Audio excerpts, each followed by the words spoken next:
warahmatullahi wabarakatuh. Perkenalkan, nama saya Fauzia Nida Putri, mahasiswa D3 Sanitasi dari Poltekkes Kemenkes Padang. Saya di sini akan melakukan tindakan konseling pada penderita penyakit diare. Selamat sore Bu. Sore. Perkenalkan Bu, nama saya Fauzia Nida Putri, mahasiswa D3 Sanitasi dari Poltekkes Kemenkes Padang. Waktu saya di sini itu melakukan konseling kepada Ibu. Ibu kan merupakan pasien dari penderita penyakit diare ya Bu. Terlebih dahulu nama Ibu siapa ya Bu? Umur Ibu berapa? Saya sekarang 5 tahun. Pekerjaan Ibu apa ya Bu? Pekerjaan saya seorang ibu rumah tangga. Ibu sekarang tinggal di mana? Saya tinggal di daerah Kabupaten Nagari Sinjung. Sejak kapan Ibu merasakan sakit diare ini? Sejak 3 hari yang lalu, Bu. Sebelum Ibu sakit diare, Ibu mengkonsumsi makanan atau minuman apa? Kalau nggak salah waktu itu saya jajan bakso di luar di pinggir jalan. Berarti di pinggir jalan ya Bu. Terlebih dahulu Ibu kalau di rumah menggunakan sumber airnya berasal dari mana ya Bu? Berasal dari sumur sama PDAM. Untuk sumur Ibu apakah jauh dari jambannya sekitar 10 meter? Mungkin kurang dari 10 meter, Bu. Untuk air minum yang digunakan sehari-hari apakah dimasak? Tidak, saya menggunakan air galon. Dispenser. Gunakan galon. Jadi untuk wadahnya menggunakan dispenser juga ya Bu. Jadi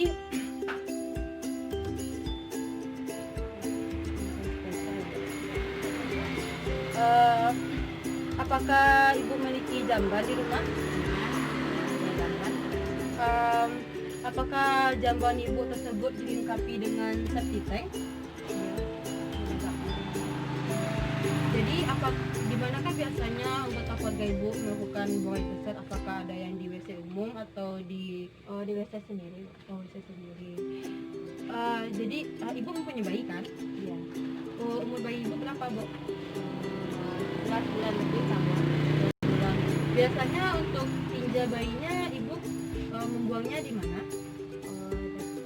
Pokoknya saya buang di dekat rumah, di belakang rumah. Belakang rumah ya Bu. Untuk anggota keluarganya, apa biasanya mencuci tangan sesudah melakukan buang air besar Bu? Saya kurang tahu juga, mungkin kalau saya pribadi setelah BAB itu saya cuci tangan, tapi kalau keluarga ini saya tidak tahu, dan saya tidak melihatnya. Jadi dari dugaan yang saya pertanyakan tadi ya Bu, dugaan Ibu untuk menderita penyakit diare ini bisa dimungkinkan karena Ibu melakukan makan makanan yang dijual di pinggir jalan ya Bu. Dan juga mungkin dari air minum Ibu juga minum dari galon. Jadi saya sarankan untuk Ibu sebaiknya kalau untuk jajanan itu lihat dulu bersihnya atau tidak ya Bu. Lalu juga biasakan untuk memasak terlebih dahulu air minumnya karena juga dapat menyebabkan penyakit diare kalau minumnya itu. Dan juga untuk buang air besarnya memang lebih baiknya kita membuang air besar di jamban kita sendiri ya Bu. Lalu untuk jamban bayinya seharusnya juga Ibu harus membuangnya di jamban, jangan membuangnya di luar atau sembarangan, nanti bisa menyebabkan penyakit juga ya Bu. Lalu untuk anggota keluarganya juga diwajibkan juga Bu untuk mencuci tangan pakai sabun sesudah atau sebelum melakukan buang air besar, dan juga air minumnya lengkap juga ya Bu.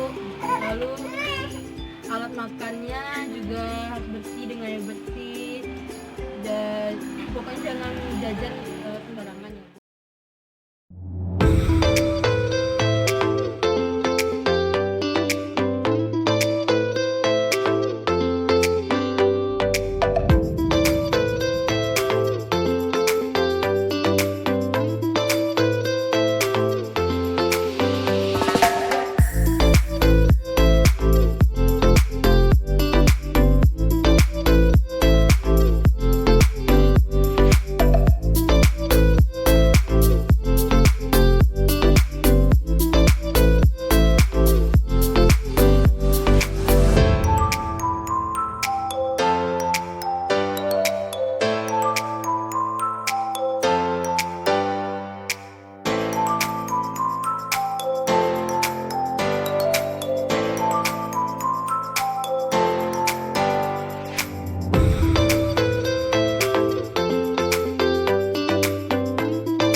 Baiklah, selanjutnya yaitu intervensi kesehatan lingkungan.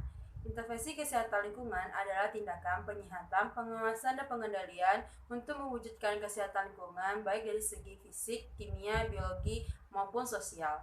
Ada 4 metode dalam melakukan intervensi kesehatan lingkungan.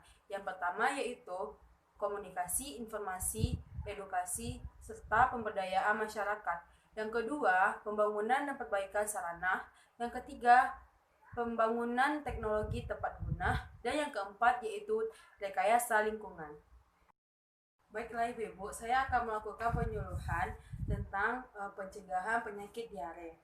Baiklah Ibu, yang pertama yaitu kita harus selalu rajin mencuci tangan menggunakan sabun dan air mengalir. Guna mencuci tangan dengan sabun dan air mengalir yaitu untuk mencegah adanya bakteri, virus atau kuman yang menempel pada tangan kita, dan itu juga dapat mencegah kita dari penyakit diare. Yang kedua yaitu selalu membersihkan rumah dan lingkungan rumah kita. Karena dengan membersihkan rumah kita juga dapat membuat lingkungan kita menjadi sehat. Selanjutnya yaitu menggunakan bahan makanan yang segar. Dengan menggunakan bahan yang segar, tentu juga pencernaan kita selalu terjaga dan juga tubuh kita akan selalu menjadi sehat karena kita selalu menggunakan bahan makanan yang segar. Selanjutnya yaitu menghindari kontaminasi silang saat memasak. Dengan menghindari ini tentu saja kita akan terhindar dari kontaminasi virus atau bakteri yang ada pada makanan. Yang kelima yaitu makan makanan dengan makanan yang matang dan higienis. Tentu dengan makan makanan yang matang dan higienis juga dapat mencegah kita dari penyakit diare. Selanjutnya juga menghindari makanan-makanan pedas karena makanan pedas tentu juga akan menimbulkan penyakit pencernaan. Nah, selanjutnya itu memberikan vaksin kepada anak kita karena dengan memberikan vaksin juga dapat melindungi anak kita dari bahaya penyakit diare. Apakah Ibu sudah mengerti? Baiklah Bu, terima kasih. Saya sudah mengerti.